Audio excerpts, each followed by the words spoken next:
मौसम सुहाना कर दिया, तेरी बस्ती का हर एक मौसम सुहाना कर दिया, हमने खुशबू को तेरी जानिब रवाना कर दिया। जनाब जफर सिरसवाला साहब, माइक पे। अस्सलाम वालेकुम। आपको मेरी आवाज आ रही है? वालेकुम सलाम जी, आवाज आ रही है जी सर, आवाज आ रही है बिल्कुल। भाई मैं आप सबको बहुत मुबारकबादी देता हूँ कि आपने ये इक़दाम किया। और बिल्कुल आपने कहा कि जो मेरा वक्त मौलाना आज़ाद नेशनल उर्दू यूनिवर्सिटी में जो रहा वो मेरी ज़िंदगी का सबसे फ़ख्र की चीज़ रहेगी मेरी ज़िंदगी में, और हर वक्त मुझे वो याद रहेगा।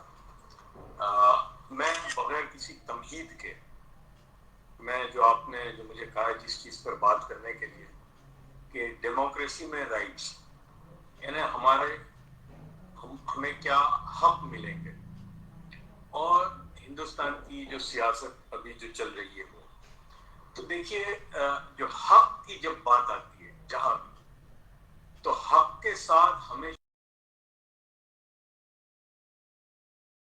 तो मेरा हक है, लेकिन सारे हक जो है वो शुरू होते हैं मेरे हुकूक की अदायगी के बाद।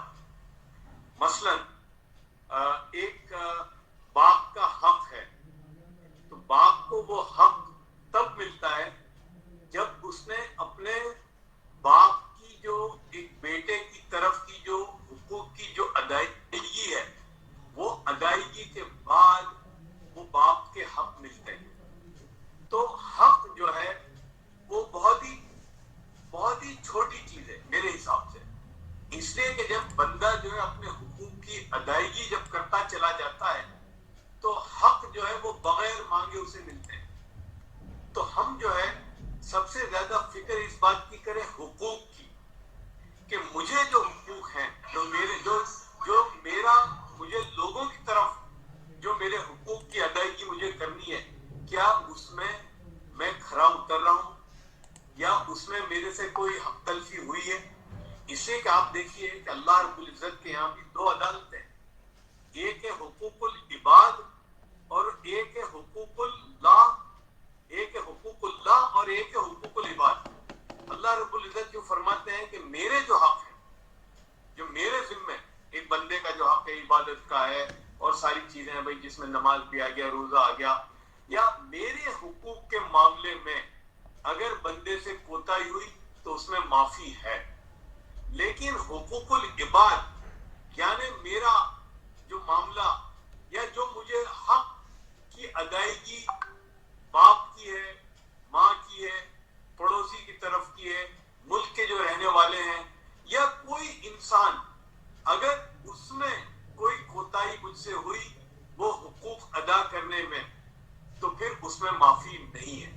इसलिए कि ये जो मजहब है जो इस्लाम, उसमें ये नहीं है कि भाई आप लोगों के हक की अदायगी नहीं की आपने, यानी किसी का माल दबा दिया मैंने, या किसी को गाली दे दी, या किसी की गीबत की, या किसी की मैंने आबरू रेजी की, जो इंसानों के हक हैं जो मुझे अदा करने हैं, अगर उसमें मैंने कोई भी कोताही की तो उसमें कोई माफी नहीं है।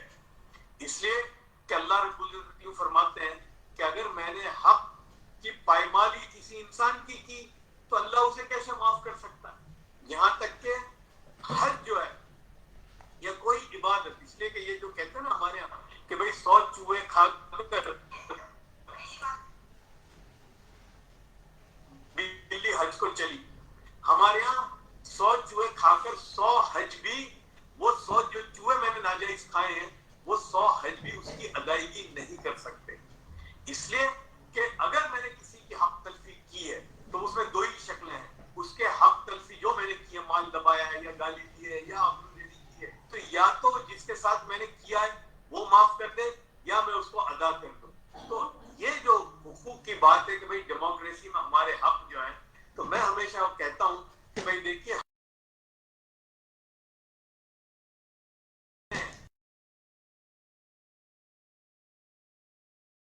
बात में ये आता है कि बंदा जो है अपने हुकूक जो उसको अदा करने हैं वो करता चला जाए, और उसके जो हक लोगों से हैं जो मिलने चाहिए, जो लोगों से उसको हक लेने चाहिए, हुकूमत से, सरकार से, माँ बाप से, पड़ोसियों से या कारोबार में जहां भी, वो अल्लाह के सुपुर्द कर दे।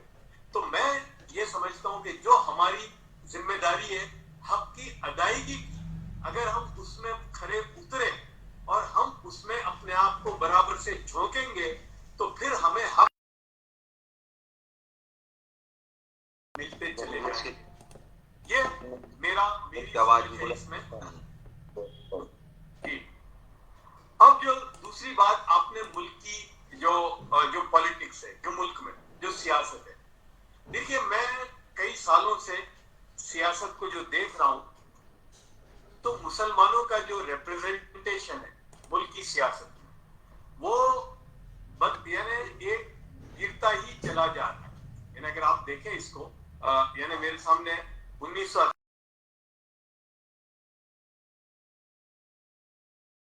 या क्या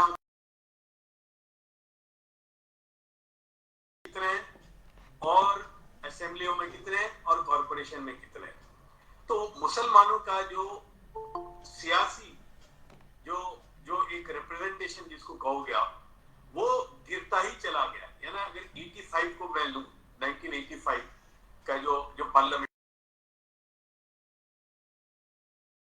थे 400 से ऊपर सीटें लेकर, उस वक्त मुसलमान जो 51 थे, 51 मुसलमान थे। उसके बाद गिरते गिरते गिरते अब ये हाल हो गया कि अभी जो पार्लियामेंट है उसमें 21 रह गए, और यही हाल असेंबलियों में है। मैं आपको गुजरात का मैं मिसाल दूं कि गुजरात में वही 85 को अगर मैं पकड़ता हूं, तो 85 की जो असेंबली थी गुजरात की, उसमें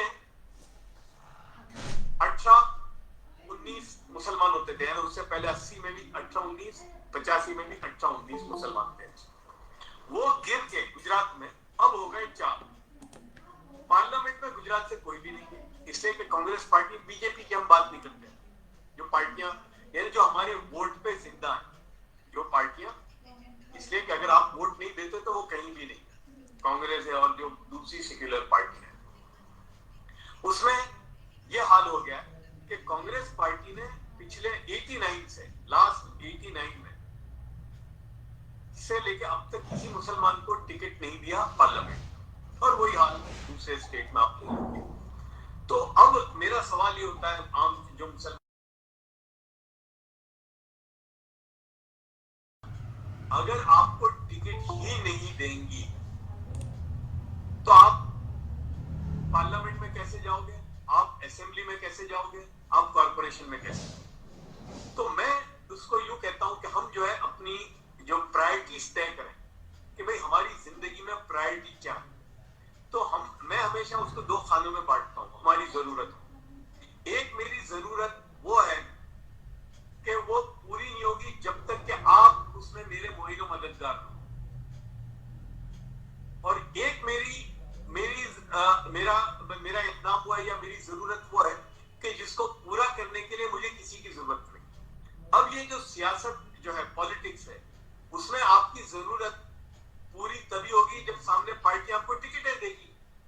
जब वो टिकट ही नहीं देंगी तो आप ना असेंबली में जाओगे, ना आप पार्लियामेंट में जाओगे, ना कॉर्पोरेशन में। तो अब मुसलमान क्या करें? तो मैं एक नतीजे पर पहुंचा हूं पिछले इतने सालों से कि मुसलमान की हैसियत इस वक्त हिंदुस्तान की सियासत में ना किसी को जिताने की ना किसी को हराने की रह गई है। हाँ, कुछ में भाई 2-5, 2-3 इधर, कभी बिहार में कोई पार्टी के 5 आ जाएंगे, कभी वो कोई एक मुस्लिम सेंट्रिक पार्टी होगी तो 2 आ जाएंगे, यूपी में 2-3 आ जाएंगे, 1-2 महाराष्ट्र में, गुजरात में हो सकता है कि 1-2 आ जाएंगे। तो उससे कोई मसला तो हल होगा नहीं, यानी आपके लोग इतने ही होंगे कि जो उंगलियां गिन सकते हैं। तो मैं समझता हूं कि हमको थोड़ा संजीदगी से सोचने की जरूरत है, इसलिए कि अभी हमारी रेलेवेंसी खत्म हो गई है, यानी आपकी जरूरत ही खत्म हो गई।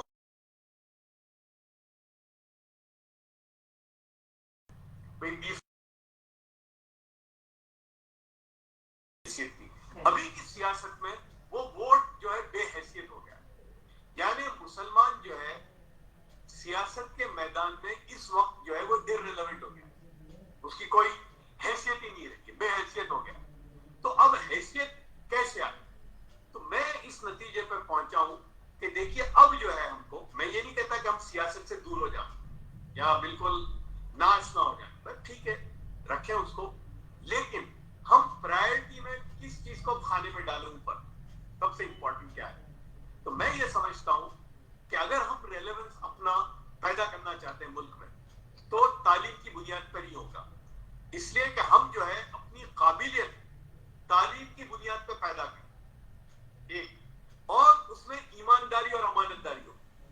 इसलिए कि ये काबिलियत तालीम की बुनियाद और ईमानदारी और अमानतदारी के साथ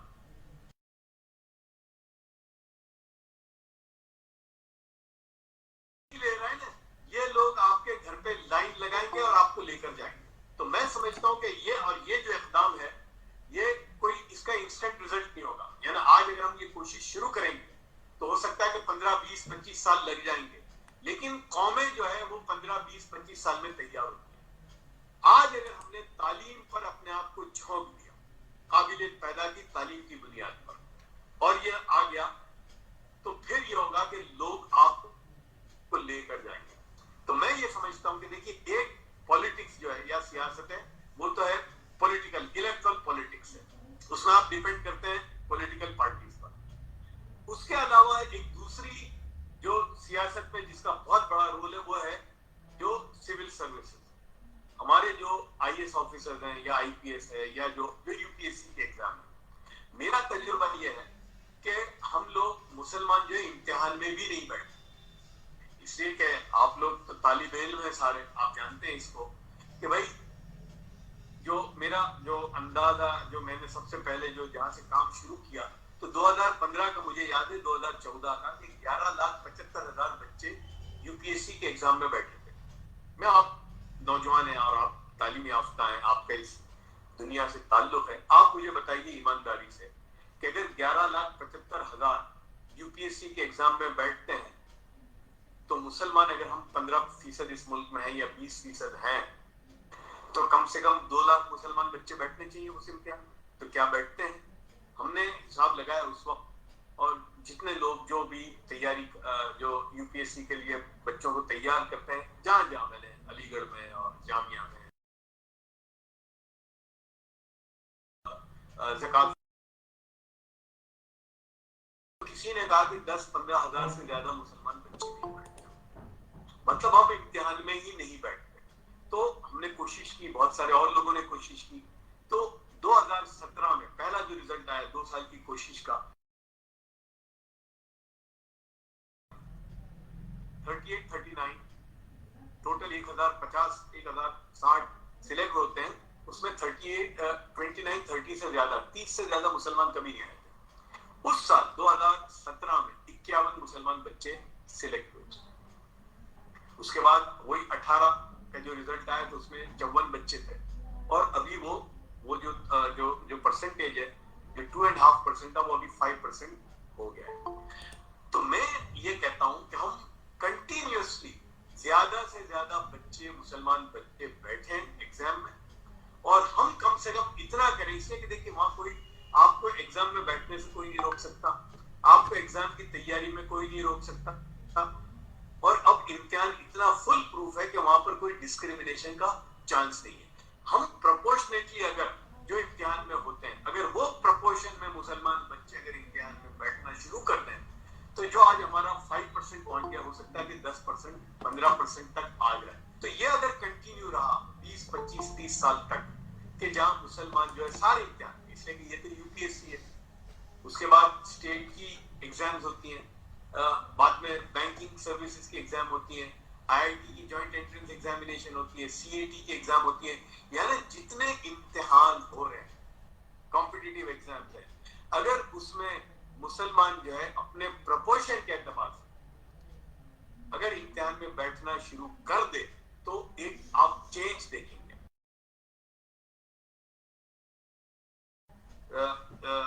जो गवर्नमेंट की या मिनिस्टर जो होते हैं या पार्लियामेंट के होते हैं, और एक है ये सर्विसेज के अंदर। तो मैं समझता हूं कि मुसलमान जो है अपने आप को रिवर्स गियर में ले, और ये तालीम में अपने खूब झोंक दे अपना। हम देखें, हम आइडेंटिफाई करें मोहल्ले में या हमारे आस पास में कोई बच्चा है, इसलिए कि 12-13 साल की उम्र में पता चल जाता है कि भाई इसमें कुछ है, नमक है। तो ऐसे बच्चों को हम जो है उनको आगे बढ़ाएं, उनको लेकर आगे चलें। तो मैं समझता हूं कि सियासत में अभी तो ये पोजीशन है और यही होगी। मुझे तो ये लगता है कि अभी 21 है, हो सकता है कि बाद में और भी कम। तीसरी बात जो है कि मैं हमेशा कहा करता हूं, जो आपने मेरे तारुफ में जो शुरू में कहा, कि मैं एक बात मानता हूं, चाहे हम हुकूमत में नहीं, जो भी पार्टी हो, हमारे अंदर में एक ऐसा तबका हो जो प्रोसेस ऑफ डायलॉग में हो हुकूमत के साथ।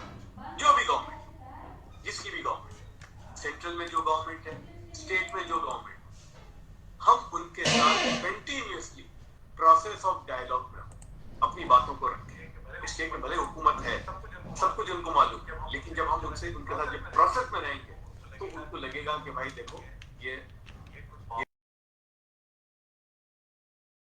प्रोसेस ऑफ डायलॉग जो है हमारा outside the purview of political party, जो सिविल सोसाइटी के जो लोग हैं, वो ये एक अपना बनाए, या प्रेशर ग्रुप कहो या जो भी कहो उसको, एक ऐसा तबका हमारे अंदर हमेशा हो कि जो चाहे, ये हमने गुजरात में किया और ये बहुत अच्छा एक्सपेरिमेंट रहा। इसे गुजरात में तो 25 साल से बीजेपी की हुकूमत है, एक भी मिनिस्टर भी नहीं है, एमएलए भी नहीं है, लेकिन एक तबका है जो मुसलमानों की बात को हुकूमत के सामने रखता है। और वही मेरा असल मकसद, जो जिसकी वजह से मेरा नरेंद्र मोदी साहब से ताल्लुक हुआ, और वो अब तक वही सिलसिला चालू रहा कि भाई ठीक है, हुकूमत में नहीं है, अपनी बात को रखें, अपनी बात को बराबर हुकूमत के सामने पहुंचाएं। तो मैं समझता हूं कि सियासत वाला जो आपका जो सब्जेक्ट है पॉलिटिक्स का, अगर हम चाहे पार्लियामेंट में नहीं है, असेंबली में नहीं है, लेकिन कम से कम हमारा एक तबका हो जो ये काम कर रहा हो, हर स्टेट के लेवल पर भी हो और सेंट्रल के लेवल पर भी लोग। ये मेरी जो इतने सालों की जो फिक्र है वो ये है। अब कोई सवाल हो तो पूछिए आप लोग।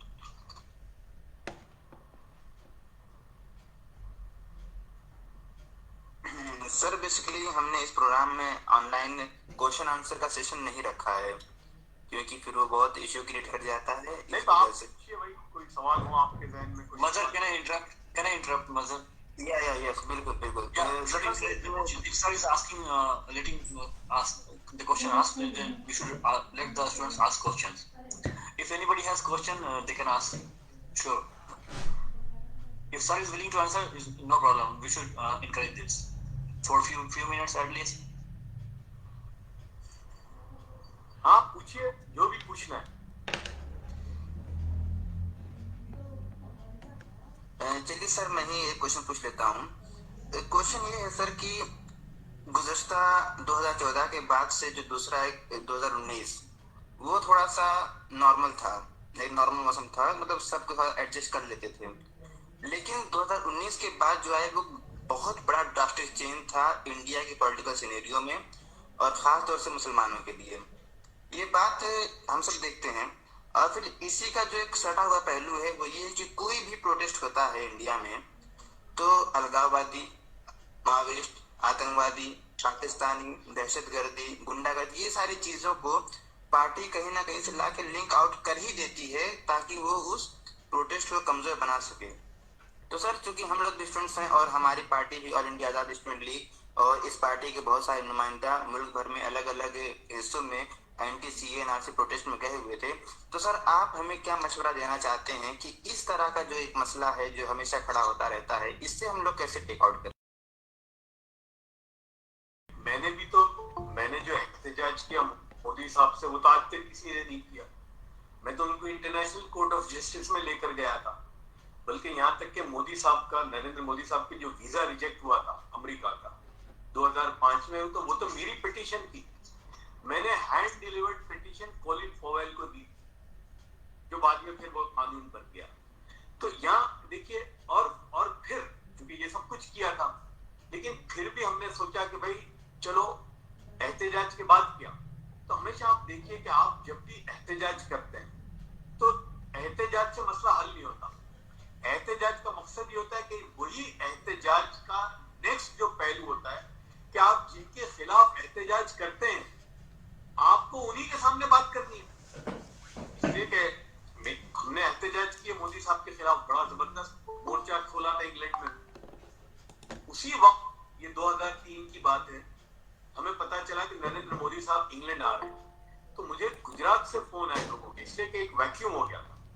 इसलिए कि पहले जितने फसाद जो होते थे वो भाई कांग्रेस की हुकूमत में होते थे, तो बाद में फसाद के बाद, इसलिए कि जो असल मसला जो खड़ा होता है ना वो फसाद के बाद होता है। इसलिए कि जब रोजमर्रा की जिंदगी शुरू हो जाती है तो भाई मुसलमानों के इदारे हैं, स्कूल हैं, कॉलेज, बहुत सारी चीजें हुकूमत से कुछ में कुछ होता है, तो भाई कांग्रेस की हुकूमत में एमएलए मुसलमान हुआ करते थे या कोई मिनिस्टर होते थे, एमपी हो जाते थे, तो बात पहुंचती थी सरकार में। ये पहली बार बीजेपी की हुकूमत में हुआ, तो यहाँ एक ऐसी वैक्यूम हो गई कि कोई मुसलमान ऐसा नहीं था गुजरात में कि जिसकी रसाई गांधीनगर में हो। तो उस वक्त लोगों ने हमें फोन किया कि भाई ये मोदी साहब आ रहे हैं, और गफर भाई आप ही, क्योंकि लड़ाई भी हमने भी की थी, तो आप ही कोई रास्ता निकाले कि भाई कम से कम बातचीत हो इनसे, हुकूमत के साथ हम कोई प्रोसेस ऑफ डायलॉग करें। तो उस वक्त हमारी जो ये मूवमेंट थी एंटी मोदी की, उसके अलग बरदार महेश भट्ट साहब हैं, जो मशहूर फिल्म डायरेक्टर हैं, वही हमारे बड़े सपोर्टर भी थे। तो मैंने भट्ट साहब से फोन किया वहां से, इंग्लैंड से, और मैंने कहा कि देखिए इस तरह से हो रहा है, और वो सारे पस मंजर से वाकिफ थे और पूरी लड़ाई से भी। तो मैंने कहा कि ये लोग कह रहे हैं कि भाई ये मोदी साहब आ रहे हैं और इनसे बातचीत कीजिए आप, कम से कम एक कोई प्रोसेस ऑफ डायलॉग शुरू। तो देखिए ये ईमानदारी थी महेश भट्ट की। महेश भट्ट साहब ने मुझे ये कहा कि देखो हम लोग जो एहतजाज करते हैं ये मोदी साहब के खिलाफ या जो भी, तो हमारा कोई दुश्मनी जाती तो है नहीं, हम एक मकसद को लेकर चले हुए, और इसमें एक वक्त तो आएगा कि आपको उनके साथ बैठना ही पड़ेगा। इसलिए कि जिसके खिलाफ आप एहतजाज करते हैं बैठना तो उन्हीं के साथ आपको पड़ेगा ना। भाई जैसे इजराइल और फलस्तीन का जो मामला चल रहा था, तो फलस्तीनियों को अगर बैठना होगा या बैठे पहले, तो उनको इजराइल के साथ ही बैठना पड़ेगा, किसी और से तो बैठ ही नहीं सकते आप। तो महेश भट्ट ने मुझे ये कहा कि भाई देखो यूं समझो कि भाई ये जो ऑप्शन है इनके साथ बैठने का, ये कल को होता, आज इसी को एक्सरसाइज कर लो। तो बोले कोई हर्ज नहीं है उनसे मिलने में। तो हम जो भी एहतजाज करें, एक दो चीजें इसमें बहुत जरूरी होनी चाहिए कि आपके एहतजाज को कोई हाईजैक ना कर ले। ये होगा इसलिए कि अमेरिका ने जो किया, अफगानिस्तान की जो जंग थी, तो लिल्लाहियत आपकी थी, जो मुजाहिद आए या जो भी अल्लाह के लिए, अल्लाह की निस्बत पे आए रशिया के खिलाफ, लेकिन उनको चला कौन रहा था? उनको चला रहा था अमेरिका। तो लिल्लाहियत आप, इतिहास आपका, लेकिन उसको चला रहा है कोई। तो ये जो सीए या एनआरसी के खिलाफ जो एहतजाज थे, ऐसा ना हो कि एहतजाज आपका दर्द, और वो हो रहा है कि सियासी पार्टियां जो है, देखिए मैं हर सियासी पार्टी को एक ही समझता हूं, चाहे वो बीजेपी हो, चाहे कांग्रेस हो या जो भी हो, हर एक का अपना एक मकसद होता है। तो ऐसा ना हो कि लिल्लाहियत आपकी, एहतजाज आपका, उसको इस्तेमाल कोई और कर रहा है, ये ना हो। एक दूसरा, हर वक्त ये हो कि भाई हम जिसके खिलाफ एहतजाज करते हैं बैठना तो हमको उनके साथ ही पड़ेगा। इसलिए कि एंडलेस एहतजाज नहीं होता, हर एहतजाज की एक उम्र होती है, एंडलेस नहीं होता। तो हमारे एहतजाज में ये पहलू हमेशा हो कि भाई हम जिसके खिलाफ एहतजाज कर रहे हैं उनके साथ हमको बैठना भी चाहिए। तो ये जरूरी है, एहतजाज बिल्कुल जरूरी है, होना चाहिए, लेकिन यह है कि हमारे एहतजाज को कोई इस्तेमाल ना कर रहा हो अपने मफाद में। और दूसरा, एहतजाज की उम्र होती है, वो एंडलेस नहीं होता। ये जरूरी हर वक्त हो, चाहे देखिए वो चाहे इल्काब जो भी लगाए वो ठीक है, लेकिन हमको जो है, जो जिनके खिलाफ कर रहे हैं उनके साथ एक विंडो बोलते हैं, एक विंडो, ये एक ऐसी खिड़की या होती हमेशा, वो होनी चाहिए। ठीक है, बहुत बहुत शुक्रिया जफर सर, हम आपके बहुत बहुत मशकूर ममनून हैं।